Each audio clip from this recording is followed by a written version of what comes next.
안녕하세요. 사회초년생 월급쟁이 투자자 이니입니다.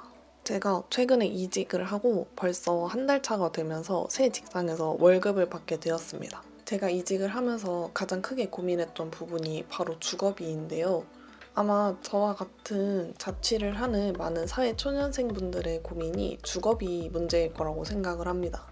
고정지출을 따져봤을 때 항상 가장 큰 비중을 차지하는 게 바로 주거비죠. 그래서 저는 현재 쉐어하우스에서 거주를 하고 있는데요. 바로 주거비를 아끼기 위해서입니다. 제가 현재 다니고 있는 직장 인근이 월세가 저렴하지 않은 편이라 주거비가 저는 꽤 큰 부담으로 다가왔습니다. 그래서 이것저것 많은 대안들을 따져봤지만 주거비를 최소한으로 줄이고 남은 돈을 주식에 투자하는 것이 최선이라고 생각을 했습니다. 아마 많은 분들이 고민하실 거라고 생각해요. 좀 더 나은 집에서 살면서 월세를 더 낼지 아니면 집을 낮춰서 월세를 적게 내고 그 돈으로 저축을 할지. 이건 본인 성향에 따라 다르다고 생각을 합니다. 무조건 주거비를 낮추는 걸 추천하지는 않아요.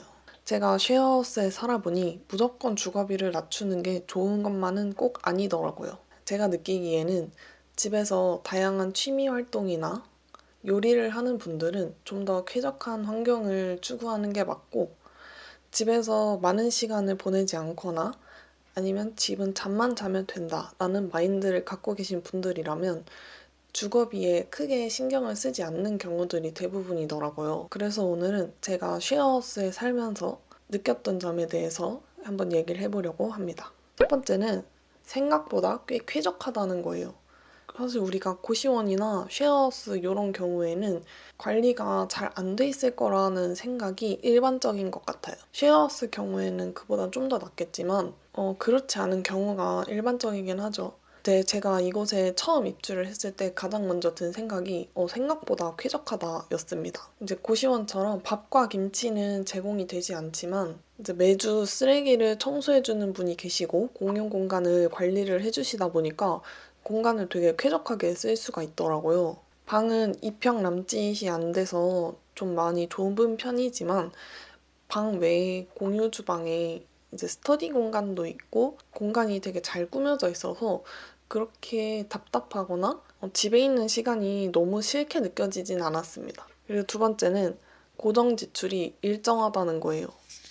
제가 있는 곳의 경우에는 가스비나 전기세 이런 고정 지출이 모두 월세에 포함이 되기 때문에 고정 지출 자체가 아예 일정한 편입니다.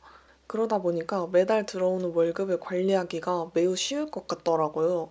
그래서 그 부분에서 저는 가장 크게 만족이 됐습니다. 사실 원룸에 살 때는 가장 스트레스를 받는 부분이 예상치 못하게 고정 지출이 늘어나는 부분이었어요. 예를 들어 겨울에는 가스를 좀 많이 뗐다는 이유로 가스비가 한 5만 원까지 나오기도 하고, 여름엔 더워서 에어컨을 많이 쬐게 되면 전기세가 갑자기 확 올라가면서 내가 예상했던 것보다 고정 지출이 늘고 추가로 돈을 더 납입해야 하는 상황이 저는 좀 스트레스로 다가왔었는데, 그런 부분이 없다는 점에서는 마음에 들었습니다.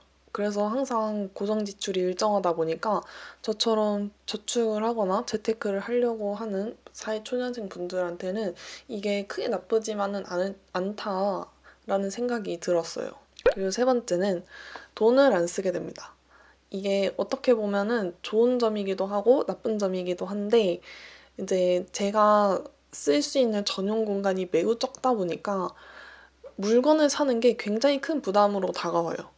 옷도 정말 최소한으로 남겨놓게 되고 물건 같은 것도 크게 늘리지 않게 되더라고요. 제가 원룸에 살 때는 택배를 좀 자주 시키고 이제 물건 같은 거, 옷도 자주 사는 편이었는데 여기 와서는 정말 한 개도 사지 않았습니다. 왜냐면 사도 놓을 공간이 마땅치 않기도 하고 짐을 늘리는 것 자체가 굉장히 부담으로 다가왔어요. 그렇게 되면서 저는 느낀 점이 확실히 생활비가 엄청 많이 줄더라고요. 기존에는 제가 원룸에 살면서 생활비를 한 40 정도 썼다면 여기서는 거의 한 20만 원? 이 정도로 생활비를 쓰고 있습니다. 그래서 남는 생활비는 저축을 좀 더 하거나 아니면 제가 주말에 데이트를 하거나 친구들을 만날 때 좀 더 여유 있게 사용을 하고 있어요. 심지어 점심을 회사에서 굉장히 잘 먹고 다니는 편이라 저녁에 크게 배가 고프지 않아서 저녁을 좀 간단하게 먹는 편입니다. 그래서 저녁에 이제 식사하는데 지출하는 돈이 3,000원에서 5,000원 사이라 그것마저도 크게 들지 않아서 저번 달은 식비를 따져봤더니 10만 원이 되지가 않았습니다. 그리고 네 번째는 요리를 하는 게 매우 힘듭니다.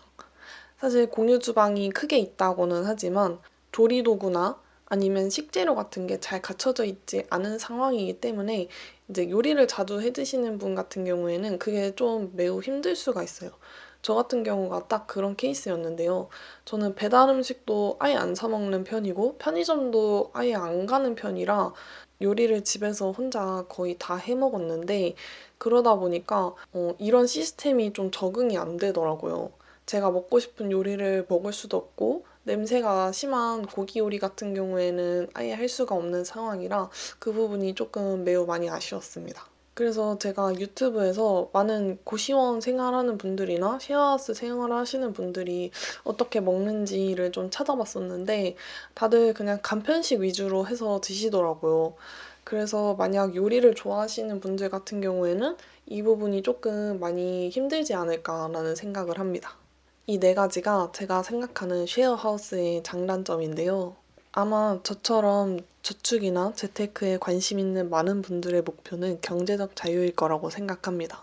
저도 그러기 위해서 현재 주거비를 아끼면서까지 저축을 최대한 늘리려고 하고 있기도 하고요.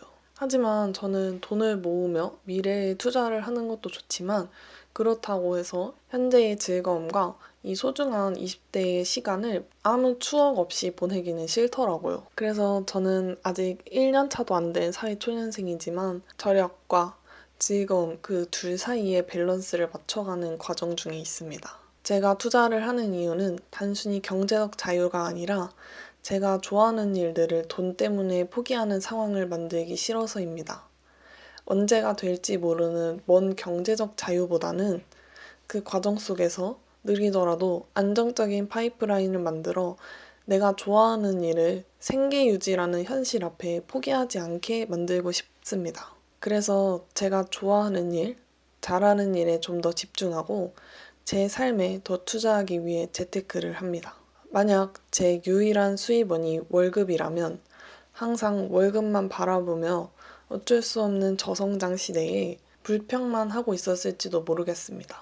하지만 저는 그러고 싶지 않았기 때문에 평일에는 본업에 충실하고 주말에는 알바를 하며 모은 돈으로 재테크를 했습니다. 결국에는 이러한 과정을 통해 돈이 돈을 불러오는 시스템을 만들고 저는 그 과정 속에서 제 인생에 더 몰입하고 성장하려고 노력을 하고 있고 앞으로도 그렇게 해나갈 예정입니다. 이직을 하면서 회사 적응이라는 핑계로 건강관리에 매우 소홀히 했더니 한 달이 갓 넘은 지금 몸에 이상 신호가 오기 시작을 하더라고요. 여태까지 안 나던 뾰루지도 나고 매일 아침 몸이 붓는다고 느껴지는 게 이제는 다시 관리를 해야 될 때구나라는 걸 깨달았습니다. 그래서 저는 새로 바뀐 이 환경에서 어떻게 하면 좀 더 건강하게 삶을 유지해 나갈 수 있는지 그 부분에 집중을 하고 있습니다. 제 영상에 관심을 가져주시는 많은 분들의 경제적 목표치는 다 다를 거라고 생각을 합니다. 하지만 저를 포함해 많은 분들이 투자를 통해 그 목표를 향해 나아가고 있다고 생각합니다. 저는 아직 경제적 자유를 달성하지 못했고 경제적 자유를 달성하는 데까지 꽤 많은 시간이 필요합니다. 쏟아지는 소비 충동과 절약 사이에서 고민을 하며 시간을 보내고 있지만 최대한 절제를 하며 목표를 향해 나아가고 있습니다. 매달 꾸준히 월급날마다 미국 주식을 매수를 하고 남는 시간에는 최대한 나에게 투자하려고 노력한다면 언젠가는 저도 여러분도 우리가 모르는 사이에 목표에 도달해 있을 거라고 생각합니다. 저는 앞으로도 그 과정을 공유하며 나아가려고 합니다. 이제 막 시작하는 여정에 시행착오도 많겠지만 저는 제가 가는 길이 틀리지는 않았다고 생각합니다. 저를 응원해주시는 많은 분들과 그리고 이제 막 시작하는 많은 사회 초년생분들 제가 앞으로 나아가는 과정에 대해서 많이 공유를 할 테니 저희 모두 목표를 향해 끝까지 가봤으면 좋겠습니다. 오늘도 영상 시청해주셔서 감사합니다.